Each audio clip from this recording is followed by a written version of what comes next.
en Contextos. Bueno, está con nosotros el ingeniero Oscar Cortés, vicepresidente en la Federación Mexicana de Ingenieros Civiles, y el ingeniero Hugo Pérez Agüero, vocero del Consejo de Infraestructura de La Laguna.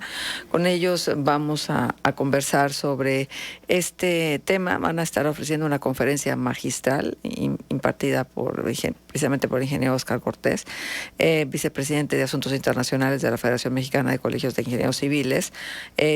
Van a abordar el tema de las APP, la Asociación Pública Privada, y el tema de la conferencia es bondades y beneficios hacia la ciudadanía por medio de este esquema. Bienvenidos ambos, gracias por estar con nosotros. Gracias, ingeniero. Gracias Hugo. Gracias. A ver, creo que es importante que el auditorio conozca los alcances de la Asociación Pública Privada, de las famosas APP. Y bueno, aquí en Coahuila es una novedad porque apenas se ha instituido una secretaría que va a estar atendiendo justo este tema de manera muy, muy particular. O sea, ¿cuál es la relevancia de esta asociación pública y privada?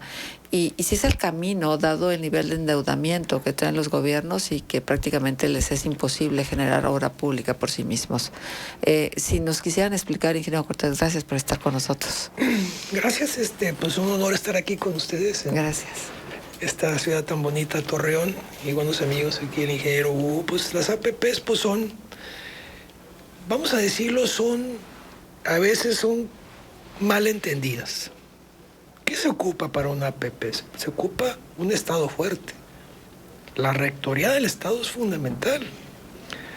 ¿Por qué lo digo eso? Porque el Estado tiene, de acuerdo a la Constitución, la proporción de acceder a los servicios públicos, la salud, la educación, a través de esa rectoría del Estado. Entonces, es importante entender que tengamos un Estado fuerte, es fundamental. Aparte que tengamos instituciones fuertes que nos permitan dar transparencia y claridad en los procesos. Si bien los recursos a veces sí son limitados, y hay una razón también. México es un país que tiene una recaudación fiscal muy baja. De acuerdo a índices de la Organización Mundial OECD, estamos casi a la par con países en África, ni siquiera en América Latina. Tenemos una recaudación muy baja, tenemos una economía informal muy alta. Ya las razones de eso pueden ser otra conversación, pero eso es lo que vivimos. Y si vamos a hacer obras que se ocupe la hacienda y no hay el recurso, ¿cómo vamos a estirar esa cobija para dar cobertura en todo México? Súmenle que hay estados que proporcionan mayor impuestos que otros estados. Entonces también hay un principio ahí de justicia, de redistribución de ingresos, que el Estado lo hace. Y a veces estados como Nuevo León, Baja California, quizá aquí en Coahuila, reclamamos, oye, nosotros pagamos más impuestos que Oaxaca y que Chiapas. Debemos recibir proporcionalmente. Pero pues eso es lo que vivimos en una república donde tenemos que ver la forma también de que estados que no estén tan privilegiados pues tengan oportunidades, y creo que la visión de esta administración pues es encaminar un poquito hacia esa área de México, ¿no? Es tarea debatible si es una buena estrategia o no, ese no es el caso. El caso es de que las APPs vienen a ser una herramienta que se ocupa en los estados y en los municipios. Pero las APPs tienen que tener un carácter de transparencia. Entonces, tengo el orgullo de representar a México en el Consejo Mundial de APPs, se llama World Association of Public-Private Partnership, con sede en Ginebra, Suiza. Y uno de los objetivos es cómo hacer que las APPs sean transparentes, que pongan primero a las personas, porque este es un mal crónico, no nada más en México y Latinoamérica, en África y otros países. No es el caso tanto en Europa y Estados Unidos y Canadá o Australia. Entonces, hay unas metodologías nuevas que se llama Value for People, Putting People First, perdón los términos en inglés, que dan un poquito de claridad que los proyectos tengan ese contenido de que van a atender las necesidades de los ciudadanos. No todos los proyectos pueden ser APP. Hay que tener eso en claro. Y las APPs no es dinero gratis. Es un negocio de un desarrollador para resolver una necesidad, un servicio que se está aliando con la rectoría del Estado a proporcionar un servicio que normalmente el Estado lo hace a través del método tradicional, ¿no? Pues hay que tener claro en eso para poder entender en contexto qué responsabilidades tiene cada quien.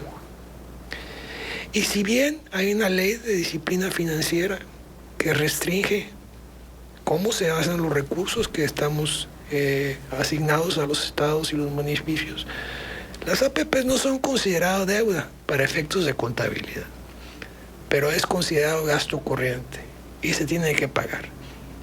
Y generalmente, pues si son autofinanciables, que es decir, una carretera de un peaje, pues se cobra directamente al usuario. Pero hay APPs que por su naturaleza no se cobra directamente al usuario. Ese se llaman APP puro. Y ese, el Estado le paga al desarrollador de su erario fiscal y otras formas de hacerse de recursos. Entonces, la pregunta que me producía usted de que puede comprometer las finanzas, sí puede. Hay que tener cuidado. ¿Qué responsabilidades son de cada quien? Pero es buen negocio hacer las cosas bien. ¿A qué me refiero? Hay que hacerlo transparente. Una de las cuestiones que estamos platicando aquí con el Colegio de Ingenieros es crear un comité ciudadano de observación a ver cómo se manejan las APPs. ¿Quién más para ya saber costos y beneficios y diagnosticar la infraestructura que los ingenieros civiles?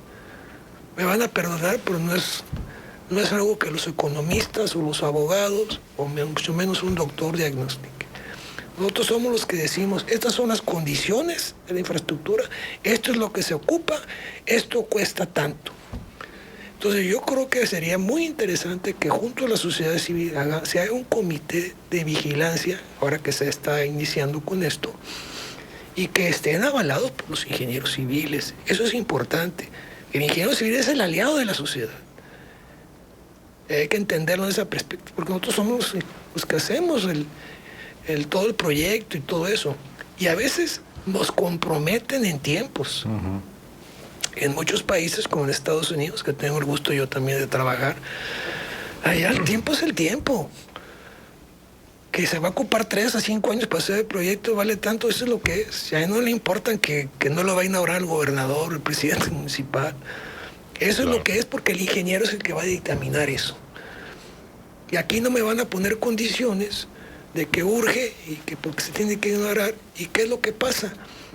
No se hacen las cosas con el debido escrutinio. ¿Y quién asume esos riesgos?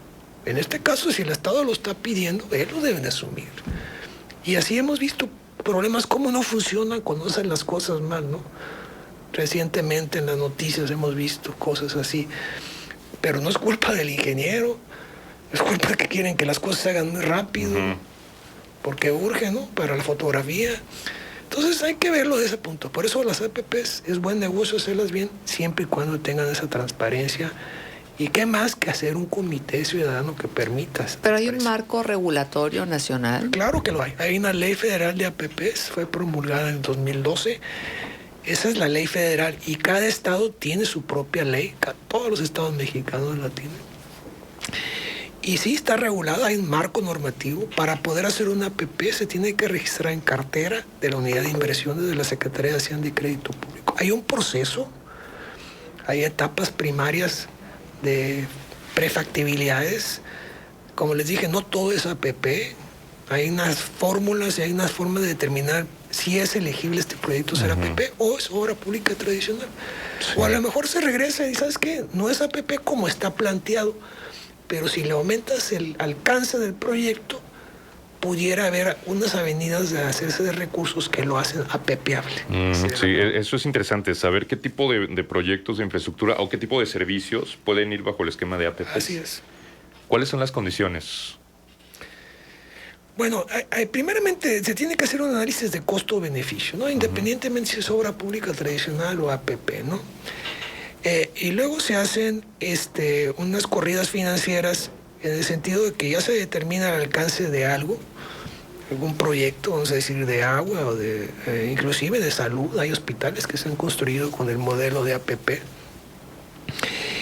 Y hay un proceso que se llama comparador público-privado, que es un requisito en la unidad de inversiones.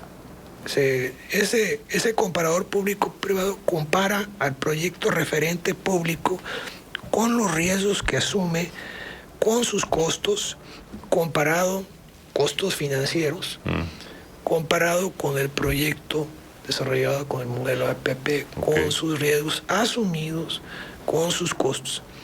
¿Qué ventajas hay? Que el sector privado tiene acceso y desarrolla mayores tecnologías que quizás el sector público no lo tenga contemplado. El sector público te pide, pero acá a lo mejor a través de innovación puedo decir, bueno, esto se puede hacer con esta tecnología y más rápido. El Estado tiene acceso a recursos de la banca a una tasa mayor, en México es el caso, no en Estados Unidos, mayor que el privado. ¿Por qué? Porque lamentablemente nuestra hacienda local y fiscal está sujeta a las calificadoras internacionales. Y tú, como en todo negocio, te piden tu estado de balance financiero, activos, pasivos y contingencias y todo. Entonces, a veces no tenemos una calificación que podamos acceder a recursos internacionales mayor que un privado. Por eso vienen muchas empresas de otros países, vamos a decir de España, traen inclusive el financiamiento y hacen grandes obras de infraestructura, las grandotas, vamos a decir, de APP. Pero la médula espinal de las APP es la transferencia de riesgos. ¿Quién asume los riesgos? Y eso tiene que ser extremadamente transparente, porque esos riesgos van a estar parte del comparador y se van a traducir también en un índice de elegibilidad, que es otra metodología, y finalmente van a estar aterrizados en un contrato. Y el diablo está en el detalle de los contratos. ¿Quién asume los riesgos? ¿A quién le toca pagar si pasa algo? Ahorita hubo un riesgo que pues se llama de fuerza mayor, que es la cuestión de la contingencia esa de COVID, ¿verdad? Y ha habido una serie de acomodamientos de, pues, ¿quién lo asume, no? Generalmente ese riesgo lo asume compartido el Estado con el privado, generalmente. Y hay muchas demandas a nivel internacional de muchos proyectos de APP, ¿no? Por decir algo, si yo tenía una carretera de peaje y tenía un aforo vehicular que me iba a garantizar mi retorno de inversión, y pues se cerró la economía y no hubo vehículos, pues ¿quién paga eso, no? Entonces, por eso es muy importante esa transferencia de riesgos. Igual riesgos que a veces que no se contemplan, que de zonas arqueológicas. Yo, si soy constructor, ahí me contratan para construir. Si me dicen, oye, pero tú te encargas de todo lo que está abajo de zona arqueológica, ok, te va a costar, porque voy a hacer un escrutinio estricto de ver qué hay abajo, instalaciones y todo. Si el Estado lo está asumiendo, pues tienes que pagarlo, porque yo voy a construcción. Y si me paro porque encontramos algo, me vas a pagar. Demoras, no es culpa mía. Ante la sociedad a veces piensan que es culpa del constructor, del ingeniero, y no es culpa de ellos. ¿Quién asumió el riesgo? Si lo asumió el privado, bueno, pues sí es tu culpa. Deberías de haber hecho estudios y todo eso. Si ellos el Estado, porque se quiere brincar las trancas a veces, de hacer las cosas rápido, pues tú asumes el riesgo. Claro. Pues hay que ser muy transparente en eso. Hay tantas aristas en el tema que por eso es tan importante esta conferencia. Está abierta, Hugo. Tenemos un minuto como para invitar a quien corresponda a que asista a la conferencia. Sí, bueno, muchas gracias por la invitación, Marcela. Pues invitar a todos los constructores y todos los involucrados en este gran tema de APP. Yo creo que traemos aquí al experto, nuestro amigo el ingeniero Óscar Cortés, para poder dar este tema de cuáles son los beneficios y sobre todo ver el bien común de la sociedad. Pero yo creo que ahorita es para que la gente pueda escuchar los temas que ahorita acaba de resumir ¿verdad? Pero yo creo que es un tema que sí conlleva más tiempo. Claro. Por eso la invitación a toda la ciudadanía para que nos pueda acompañar en este momento. Muchas gracias por la participación. Se quedan tantas preguntas, pero ya estaremos entonces tratando de responderlas. Muchísimas gracias, ingenieros. Un gusto haberlos tenido con nosotros. Gracias. Muchas gracias, Marcela. Las 8:30 estuvo con nosotros el ingeniero Óscar Cortés, vicepresidente de la Federación Mexicana de Ingenieros Civiles, y el ingeniero Hugo Pérez Agüero, vocero del Consejo de Infraestructura de La Laguna. Tiempo de pausa. Volvemos ya. Contextos. El programa